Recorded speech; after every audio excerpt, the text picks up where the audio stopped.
guys, Elmer and the Wind by David McKee. Elmer and the Wind. It was a very, very windy day. Elmer and the Patchwork Elephant was sheltering in a cave with his elephant friends, some birds, and cousin Wilbur, who was playing tricks with his voice. The elephants laughed when Wilbur made his voice come from a hole at the back of the cave.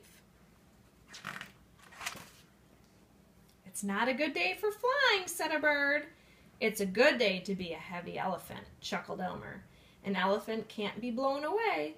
I bet even you are afraid to go out in the wind," Elmer said the bird. "Afraid?" said Elmer.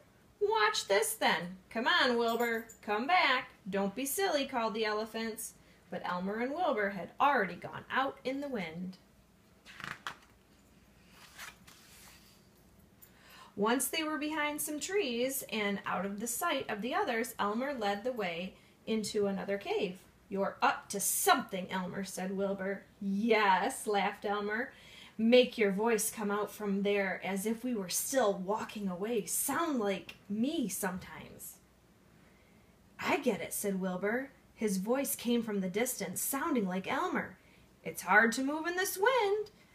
Then, like himself, "Careful, Elmer. Hold on." The elephants heard the voices and started to worry. Wilbur called, "Hold on to something, Elmer. Look out. Help!" came other Elmer's voice. "Help, I'm flying." Wilbur called, "Elmer, come back. Elmer, oh, help, help." Those tricky little elephants.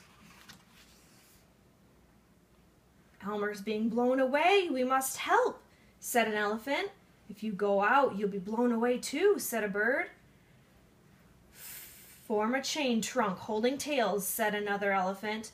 They crept out of the cave, each elephant holding the tail of the elephant in front.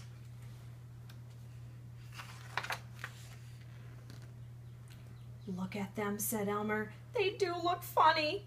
"Come back, you'll be blown away," called Wilbur. The elephants all started to speak at once, but because they were holding on with their trunks, their voices sounded very strange. "We've been fooled. It's an Elmer and Wilbur trick." Then they backed into the cave and looked funnier than ever. When they were safely back in the cave, Elmer and Wilbur returned as well. The elephants enjoyed the joke, but a bird said, "That was very silly, Elmer." "But really, bird," said Elmer, "an elephant can't be blown away. I'll walk to those trees and back to prove it." "Another trick?" said an elephant, as Elmer walked away. I wonder what's going to happen next. They watched as Elmer disappeared behind some trees. Then they heard Elmer's voice calling, "Help! I can't keep on the ground." The elephants laughed. "Very funny, Wilbur." The voice came again, "Help! I'm flying." The elephants laughed louder than ever.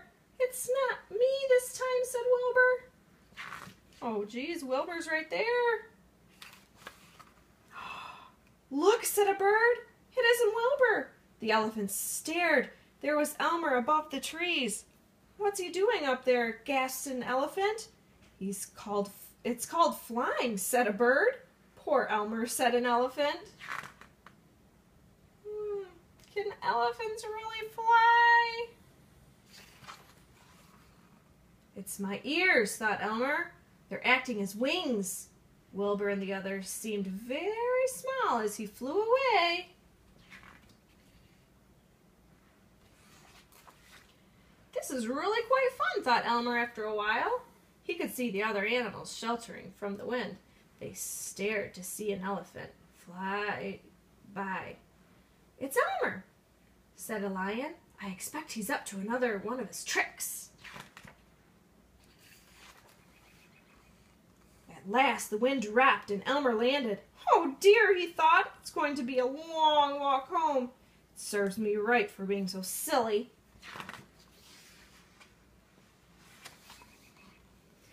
When the wind stopped, the birds flew off to find Elmer and help guide him home.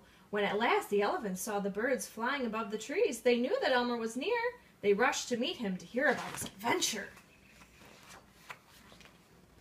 You were wrong, Elmer, said the bird. An elephant can be blown away. You were wrong too, Bird, laughed Elmer. It was a lovely day for flying.